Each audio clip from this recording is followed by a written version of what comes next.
Hello, welcome back. My name is Sofia, and today I'm going to be talking about all of the books that I read in the month of August. It was actually a really decent reading month. I read a good number of books, and there were a couple 5 stars in there and a good number of 4s, and then there were definitely some 3s and a 2-star in there. So I was going to talk about all of the books that I read chronologically, but that would have been a lot of negativity up front. So I kind of mixed them around, and then I'm going to put all of the 4 historicals that I read at the end in their own section. The first book that I read this month was People We Meet on Vacation by Emily Henry. This was a friends to lovers romance between Poppy and Alex. They're best friends, and every summer they take a vacation together until 2 years ago something happens in Croatia, and we don't find out what happens. We're just given hints until about 85% of the way through. This book just did not work for me, and it was definitely a personal preference thing.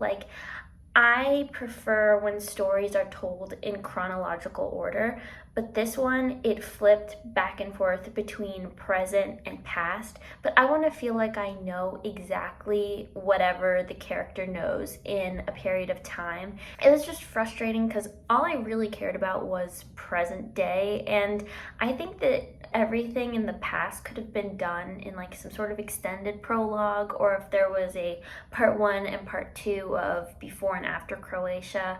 But I just didn't like the constant hinting. It almost made me put down the book because I was so frustrated that they kept talking about Croatia and they literally could have mentioned it in a sentence. The main issue in this book though is miscommunication, which is my least favorite trope of all time. Again, it's personal things. I like things chronologically. I like dual POVs, and this one we're only in Poppy's head the whole time. And I didn't really connect with Poppy. I thought she was very harsh, and there were some funny parts, but I thought it was going to be more of a rom-com than it actually was. It was just kind of angsty and slow, and yeah, it was not my thing. I love Friends to Lovers, but this one just didn't work for me. I think I ended up giving it 2 stars. Beautiful Bastard by Christina Lauren is an enemies to lovers office romance between an executive whose family owns the company and an intern. I thought this was going to be a more mature version of The Hating Game because a lot of Christina Lauren's newer books are kind of that rom-com style. This was not a rom-com. This was cover to cover smut. I mean, fair enough if that's your thing, but I like more character development and plot. And I was also doing an internship while reading this, and it made it really uncomfortable.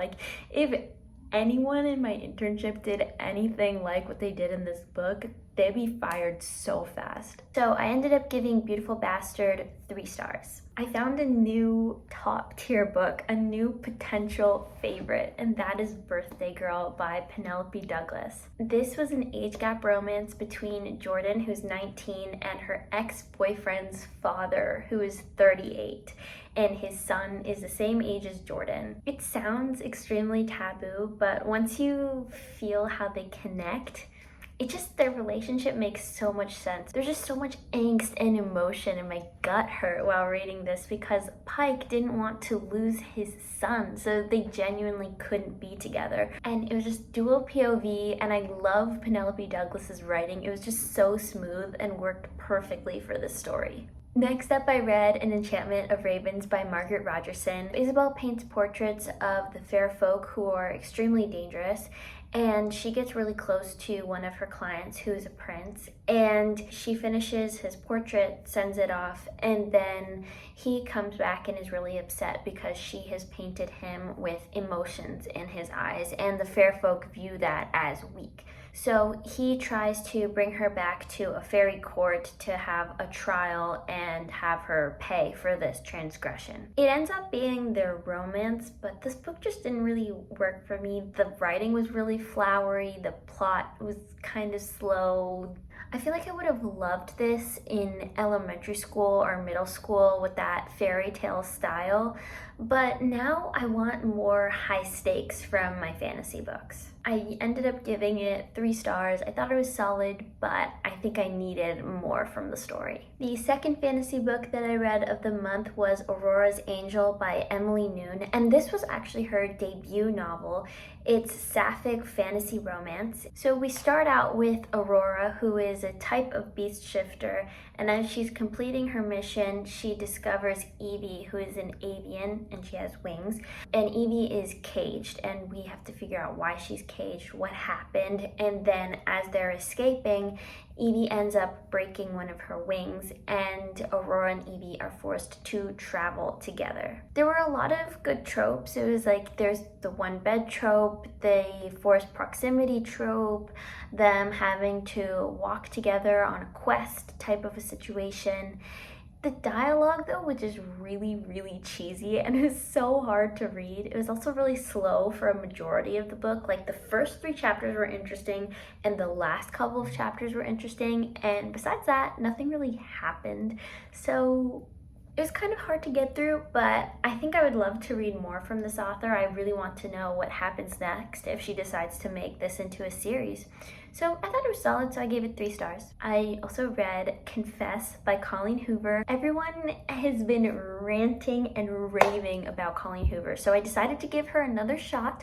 November 9th didn't quite work, so I tried Confess. Auburn is having a really hard time. She's strapped for cash, and she walks by an art studio where all of the art is based on confessions that people have written. There's a help wanted sign in the window, and Owen, the artist, kind of steps out and asks if she wants the job. In his perspective, we know that he secretly knows her somehow, and slowly throughout the book, more and more secrets are revealed about Auburn's life and Owen's life, and everything is kind of interconnected as you go through it. It was a really stressful book. Like, I was on the edge of my seat. I really wanted to know what happened next, but I was so stressed, and I didn't enjoy reading it. I didn't enjoy the story, but it was still intriguing and interesting to read about. I wouldn't call this a romance, actually.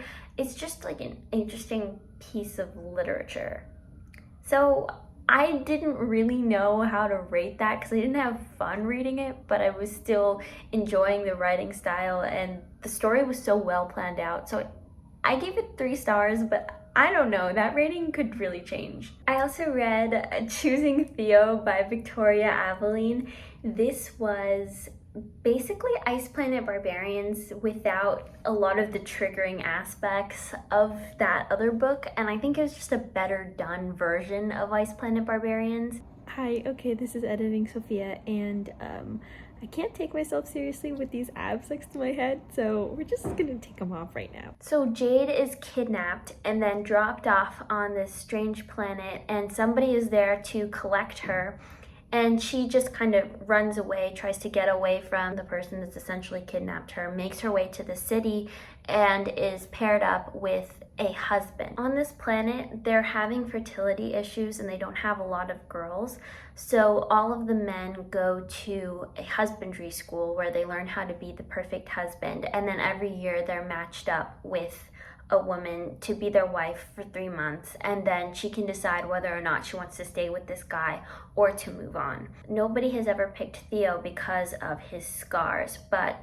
the girl who's been kidnapped, Jade, who's human, sees those scars as tattoos. So she chooses him, and it's so cute. He thinks that she's a spy because he thinks that nobody would actually genuinely pick him. Well, I guess not cute, it's sad, but it's like, it's so sweet that he thinks that no one would pick him because of his scars and that he's so insecure, but then he gets really happy when he finds out that she genuinely wants to be with him for him. I actually had so much fun reading this. It was really cute. The romance was really sweet. I think that more definitely could have happened in this story, but it was cute, it was sweet, and I gave it 4 stars. And the final book before we move into the historical section is Red, White, and Royal Blue by Casey McQuiston. I have been hearing about this book everywhere for like the past year, and it was so fun. It did not disappoint. It's like very bubblegum, sunshine. Like, if you just need a happy book that's not overly stressful, pick this one up. Alex is of Mexican descent and is the son of the first female president of the United States. He accidentally has a confrontation with his nemesis, the Prince of England, in public, and in order to repair his reputation, he has to pretend to be best friends with this prince, and then they end up having feelings and start secretly dating. This was just so cute and sweet and fun. It kind of lagged for me at parts, but I think it was still really fun. So I gave it 3.5 stars and just rounded it up to 4 on Goodreads because it was just such a happy time. Okay, on to historicals. So this book I talked about in my historical romance recommendations video, and that was 9 Rules to Break When Romancing a Rake by Sarah McLean.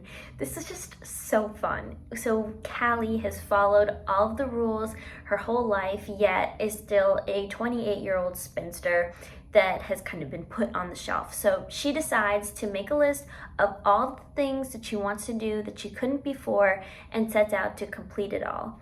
And then along the way, she forms an alliance with the Marquis, who is also a rake, and like a lot of women don't want to be seen around him, but he helps her complete the list. And I loved how they were partners in crime, and it was just so much fun for the whole book. There was so much plot, and yeah, I never wanted to put it down. I gave it 5 stars. A lot of historicals kind of blend together in my brain, so it's hard for me to give them a 5-star, but I think this one really stood out because there was just not a dull moment. I had to read a book by my queen, Tessa Dare, so I read Any Duchess Will Do. It is the 4th book in the Spindle Cove series. I read the 2nd book, wasn't super into it, and the descriptions of the 1st and 3rd books just didn't really excite me, so I just skipped over to the 4th, and I'm so glad that I did. So Griffin and his mom make a bet that she can turn any girl that he chooses into Duchess material. So he chooses Pauline, a barmaid, and pays her to purposefully fail. I think Pauline is my favorite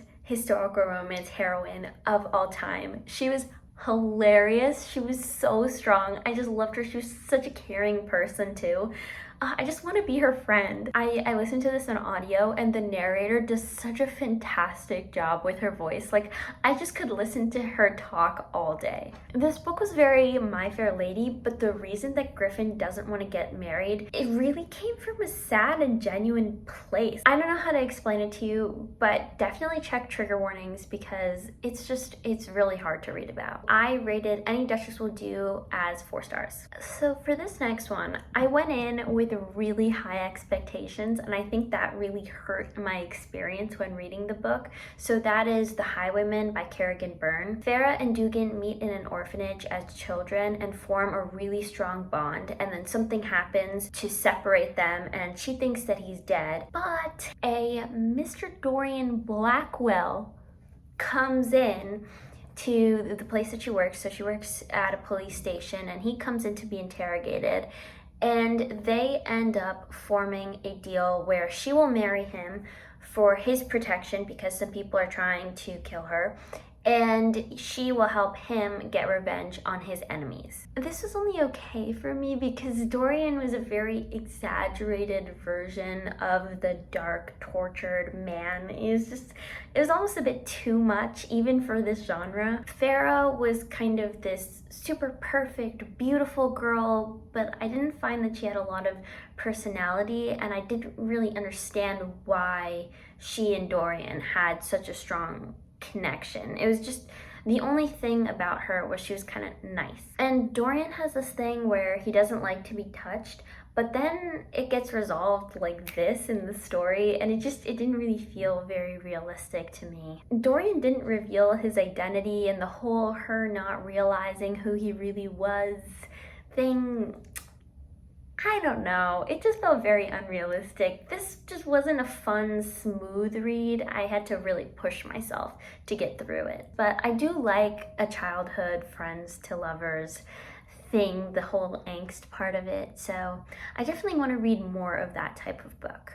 And the last book I have to share with you that I read this past month was Never Seduce a Scot by Maya Banks. So Eveline had an accident and lost her hearing 3 years ago, and in order to protect herself, she doesn't even try to talk to anyone, and everybody thinks that she's lost cognitive ability, but she's taught herself how to read lips. Eveline has been ordered by the king to marry the laird of the rival clan. Eveline is just so strong, but also like such a genuine person. Like, she just tries to do the best thing for everyone, but will not let anyone walk all over her. It was very cheesy and slow at times, but it was still so much fun. So I just gave it 4 stars because I enjoyed reading it and I enjoyed how much both parties really cared for each other. So those are all of the books that I read in August. Let me know if you've read any of these or what you've read in August.